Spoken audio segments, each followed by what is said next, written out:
Shalom, perkenalkan nama saya Nelly Ferida Simanula.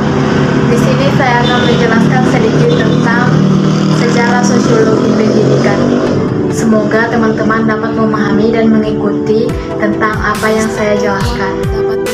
Sosiologi pendidikan pada dasarnya dua istilah penting yang digabungkan. Istilah ini adalah istilah sosiologi dan istilah pendidikan. Istilah sosiologi bermakna masyarakat, dan arti pendidikan yang bermakna proses perubahan menuju pada pengajaran dan pelatihan. Jadi dapat disimpulkan bahwa sosiologi pendidikan adalah ilmu pengetahuan untuk dijadikan sebagai pembelajaran dasar bagi individu dan kelompok. Secara formal, pada tahun 1910, Henry Suzzallo memberi kuliah sosiologi pendidikan di Teachers College University, Columbia. Pada tahun 1913, Emily Durkheim telah memandang pendidikan sebagai suatu social thing.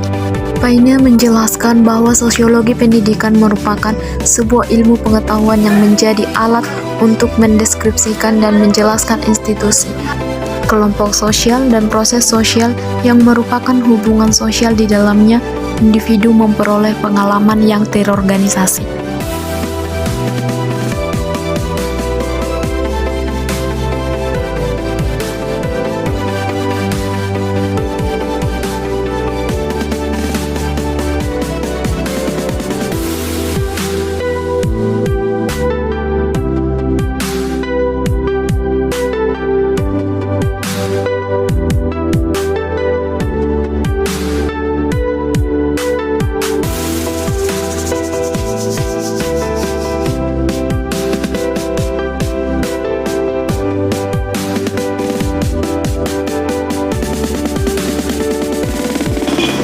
Tujuan dari sosiologi pendidikan ialah menjelaskan tentang fungsi-fungsi pengetahuan melalui eksplanasi, prediksi, dan utilitas terhadap segala bentuk yang ada di dalam fenomena sosial dan juga fenomena pendidikan yang ada di masyarakat. Yang kedua, mengetahui model yang terdapat dalam pendidikan yang lebih bersifat fungsional. Yang ketiga, memperoleh data dengan dampak pembelajaran akan lebih dirasakan oleh masyarakat secara luas. Yang keempat, sebagai bentuk aplikasi sosiologi terhadap pendidikan.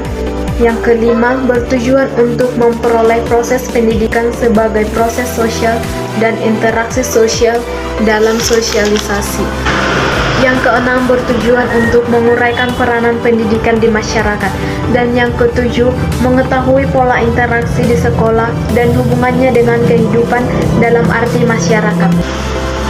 Adapun fungsi sosiologi pendidikan ialah yang pertama, menganalisis terjadinya proses sosialisasi seseorang dalam sekolah, keluarga, maupun masyarakat.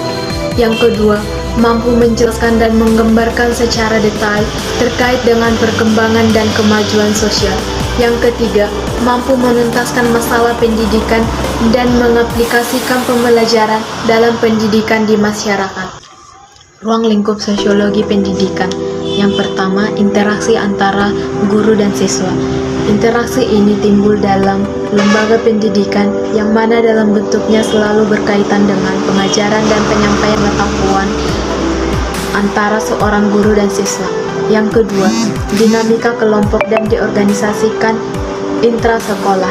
Problem ini menjadi fokus dalam pembahasan sosiologi pendidikan. Yang ketiga, struktur dan fungsi sistem pendidikan. Kajian dalam sosiologi pendidikan juga memfokuskan diri pada penanganan antara struktur dan sistem yang ada di dalam pendidikan. Yang keempat ialah sistem. Terakhir yang menjadi fokus kajian dalam sosiologi pendidikan adalah sistem pendidikan. Dalam masyarakat berhasil dan tidak berhasil, diterapkan atau diaplikasikannya. Misalnya untuk sistem pendidikan ini adalah kurikulum. Sekian hasil penjelasan saya mengenai sejarah sosiologi pendidikan. Semoga bermanfaat bagi teman-teman semua. Saya ucapkan terima kasih.